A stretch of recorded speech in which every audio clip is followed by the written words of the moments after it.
Alright, Shalom. Shalom, Israel. It's the brother of Warby, coming back to you again with another lesson. Before I kick it off, I'm going to give all praise and glory and honor to Yahweh, Ba'ashem, Yahweh Shai, Ba'ashem Rakal Kadash. Double honors to the apostles of Great Millstone who rule well. Peace and salutations to you brothers that are out there doing this work, truth and sincerity across the four corners of the planet Earth. Alright, and shalom to you sincere Aqua that are out there that are that are watching and that are subscribed to my channel as well. Alright, today's topic or today's lesson is basically going to be about colors in the Bible, but I'm also going to tie in a quick Hebrew lesson to it as well.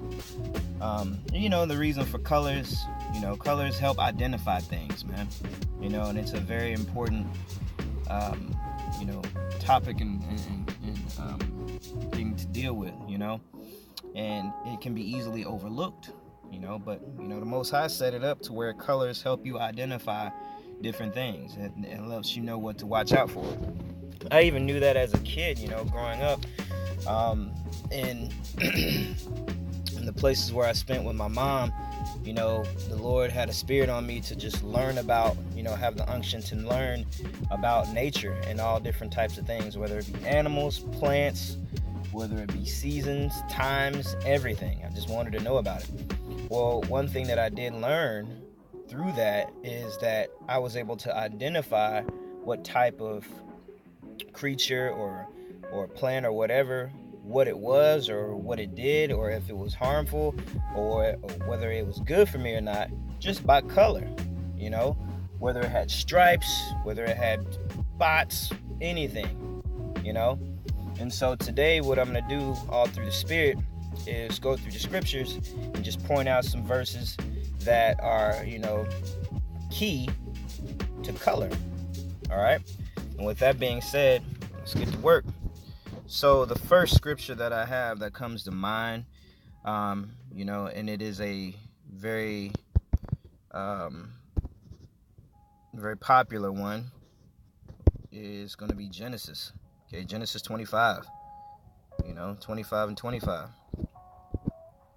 So and that one reads, and the first came out red all over like a hairy garment, and they called his name Esau. Okay, why do you think that scripture right here is very important? Well, first and foremost, it helps you identify a nation of people. Okay, so if I start up at 23, it says, and Yahweh said unto her, two nations are in thy womb, and two manner of people shall be separated from thy bowels, and the one people shall be stronger than the other people, and the elder shall serve the younger. Okay, so with that, like I was saying before, it does help you identify that it's going to be two different nations, but it's going to help you identify the nation of Esau or the nation of Edom. Okay, so when we go into this in the interlinear and we go into the Strong's Concordance in the blue letter here, you will see that the word for red is Adawamyam. Okay, or Adamya. Strong's H132. Admoni. Okay, which means red.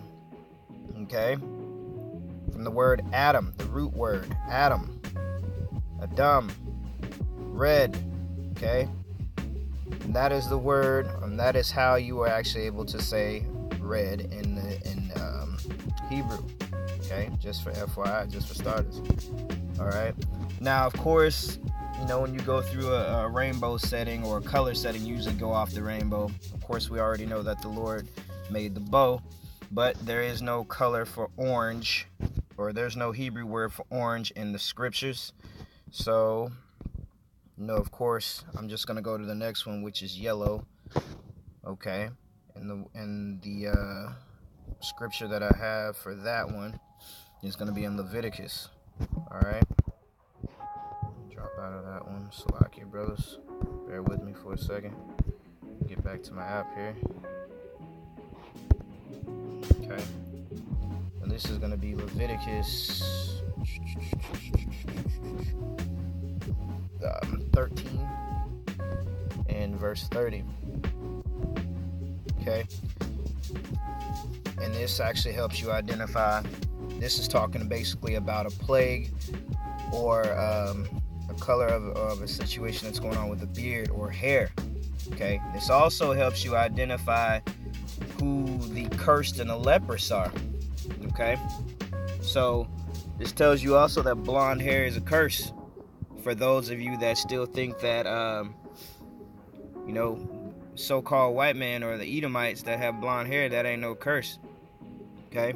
This is going to be a clear example. If a man or a woman have a plague upon his head or the beard, then the priest shall see the plague, and behold, if it be in the sight deeper than the skin, and there be in it a yellow thin hair. Okay? Then the priest shall pronounce him unclean. That goes to show you, man, people that there's only one certain race or group of people that are on the planet Earth who naturally come with that type of hair color. Okay, and that goes to show you that they were cursed. They are called clean lepers. Okay, that curse fits one group of people, man. First it started with Cain as a mark, and then it came and it went down to Esau. Okay, just FYI, that's a whole nother topic. So let's get into this color real quick. Let's go into the interlinear here. Okay, and the word for yellow is tazab or tazahab. Strong's H 6669. Sahov. Of course. Sahov. Okay, gleaming, yellow of hair. Okay, yellow. Tazahab, root word, or sahab, to gleam, to shine. All right. Of course, you can find other ones in yellow, of course, in the scriptures, but primarily Leviticus will tell you that. But the reason why I'm going through this again is to help you identify certain things via color. All right. Now, this is scriptural as well, but it's just a good topic and a good thing to have. Okay. Another one, Genesis. Okay. 30. Alright. This one. Genesis 1. And I'll start at 29 so we can get the point. And the power said, Behold, I have given you every herb bearing seed, which is upon the face of all the earth, and that every tree in which is the fruit, and every tree in which is the fruit of a tree, yielding seed. To you it shall be for meat, and to every beast of the earth, and to every fowl of the air, and to everything that creepeth upon the earth wherein there is life, I have given every green herb for meat. And it was so. Okay, so every green herb at that point was meant for us to eat. Okay, that word green, we drop down, is Yaraqua. Okay, as my brother from Great Millstone, San Antonio likes to say. Okay, Yaraqua. Strong's H 3418. Yerek. Okay, green, greenness, green plants, greenery. Okay, so the color in the Lashawan Kadash, Yaraqua or Yarak, if you want to call it like that. Right? Moving on to the next one, which is, of course, blue. Okay, well, we're going to find that. Blue is a really significant color, okay, in the scriptures, because blue represents, a lot of different things. A lot of the Levites used blue. It's like a sanctified color, man. It's like a holy color. And the reason I say that is because when you think about it, if you look at what it talks about in Numbers, look at the fringes on the garments of the Israelites. They had a border of blue with the fringes, And that border of blue right there, it represents a different thing. It represents like almost like royalty in a way. Okay, but I'm just loosely paraphrasing here. So I'm gonna get the scripture right here. This is Exodus 39, and we're gonna go to the 24th chapter. Okay, and they made upon the hems of the robe pomegranates of blue and purple and scarlet and twined linen. Okay, if I start up, this is actually talks about the ephod as well. If I start up at 20, and they made 2 other golden rings and put them on 2 sides of the ephod underneath, toward the forepart of it, over against the other coupling thereof, and above the curious girdle of the ephod. Now, of course, we know that the priests used the ephod, and it was like a breastplate, okay, which had all different types of precious stones. Okay, and they did bind the breastplate by his rings under the rings of the ephod with a lace of blue, and that it might be above the curious girdle of the ephod, and that the breastplate might not be loosed from the ephod, as the Lord Moses commanded, or as the Lord commanded Moses, Salakia.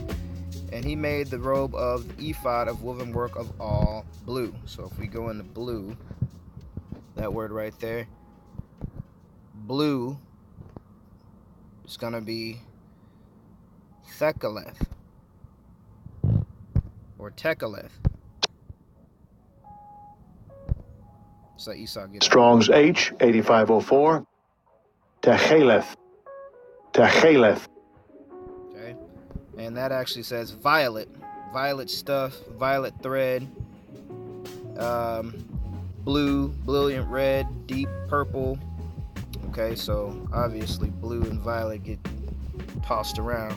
So if we go in here and we look up the word for purple in the Lashuan Gadash, okay, that's going to be Argaman. Strong's H 713. Ergaman. Okay. We know that the priests used purple a lot too. Okay.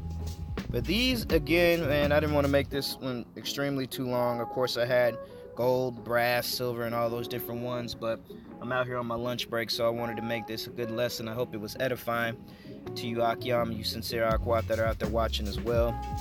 But, I just wanted to bring this back and bring the importance of color in the scriptures and what it's there for, and why